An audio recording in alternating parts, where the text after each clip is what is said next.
ஆனா உங்களுக்கு இது எதுவுமே தெரியாது. ஏன்னா உங்களுக்கு உலகமே விஜய் அரசியல் வந்ததுக்கு அப்புறம். எங்களுக்கு விஜய் அரசியல் வர்றதுக்கு முன்னாடி இருந்தே நான் பத்திரிகையாளர் தான். விஜய் சினிமா ரசிகன் படத்துல நடிச்சாரு பாருங்க, அப்ப நான் சின்ன பையன்.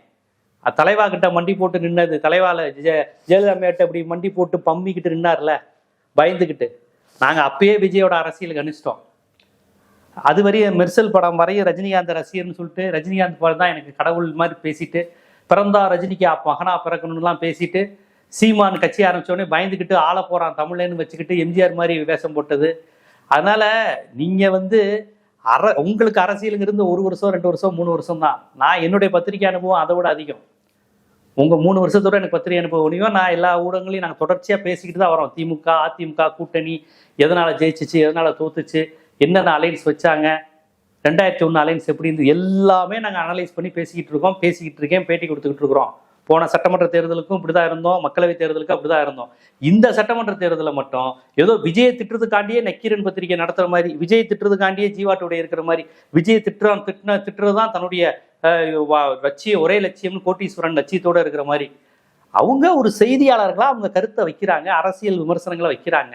என்னங்க அந்த கட்சி பேட்டர்னு? விஜயகாந்தை பார்த்துருக்குறோம், ரஜினிகாந்த் கட்சி ஆரம்பிக்க போனதை பார்த்துருக்கோம், சிவாஜி கணேசன் ஆரம்பிச்சாருங்கிறத நாங்கள் படிச்சிருக்கோம். சிவாஜி கணேசனுடைய வரலாறு, எம்ஜிஆர் ஆட்சி அமைச்சு ஜெயிச்சு 3 முறை தொடர்ந்து ஜெயிச்சாரு, ஜெயலலிதாமையார் இருந்தது. இதையெல்லாம் பார்த்துட்டு விஜயை பார்க்கும்போது சிரிப்பா வருது. என்னடா இது, இப்பேற்பட்ட ஆட்கள்லாம் இருக்கிறாங்க, இப்பேற்பட்ட ஆட்கள் இருந்த இடத்துல இப்படிப்பட்ட ஆட்கள் இருக்கிறாங்க. கலைஞர் என்னெல்லாம் செஞ்சாரு, ஜெயலலிதா என்னெல்லாம் செஞ்சாங்க, காமராஜர் என்னெல்லாம் செஞ்சாங்க, அண்ணாவுடைய 1.5 வருஷம் ஆட்சி தமிழ்நாட்டை மாற்றி இன்னைக்கு வரையும் தமிழ்நாட்டை பாதுகாத்துக்கிட்டு இருக்குன்னு எவ்வளவோ வரலாற்று தெளிவுகளோடு நாங்கள் இந்த மக்களையும் இந்த தமிழினத்தையும் மக்களையும் பார்த்துக்கிட்டு இருக்கிறோம். இப்போ என்னட்டா புருஷனுக்கு விஷம் குடிச்சு கொண்டுருவேன், மாமனாருக்கு விஷம் வச்சு கொண்டுருவேன், வயிற்றுல இருக்க குழந்தைய விஜய்க்காக கொண்டுருவேன், விஜய்க்காக என் புருஷனை கொள்ளுவேன், ஸ்டாலின் ஆட்சிக்கு வந்துட்டா என் குழந்தைக்கு விஷம் கொடுத்துருவேன், இப்படியே பேட்டி கொடுக்கும்போது தான் இது என்ன கட்சி? இதை கண்டிச்சு நீங்க என்னைக்கா பேசியிருக்கீங்களா? எங்க கட்சி தொண்டர்கள் ரசிகர்கள் இப்படி கிறுக்குத்தனமா பைத்தியகாரத்தனமா பேசுறாங்கன்னு விஜய் அறிக்கை விடுறாரா? விஜய் அதை ரசிக்கிறார். கலைஞரோ எம்ஜிஆரோ விஜயகாந்தோ ஜெயலலிதாவோ ராமதாஸோ அவங்க கட்சி தொண்டர்கள் இப்படி பைத்தியம் மாதிரி பேசி பார்த்திருக்கீங்களா? ஆண்களோ பெண்களோ இப்படி பைத்தியம் பிடிச்ச மாதிரி பேச மாட்டாங்க. ஏன்னா அது ஒரு ப்ராப்பரான அரசியல் கட்சிகள், ப்ராப்பரான தலைவர்கள். அவங்க உட்காந்துட்டு விஜயை விமர்சனம் பண்ணாலே நீ திமுக காரன், நீ அறிவாளிய அடிமை.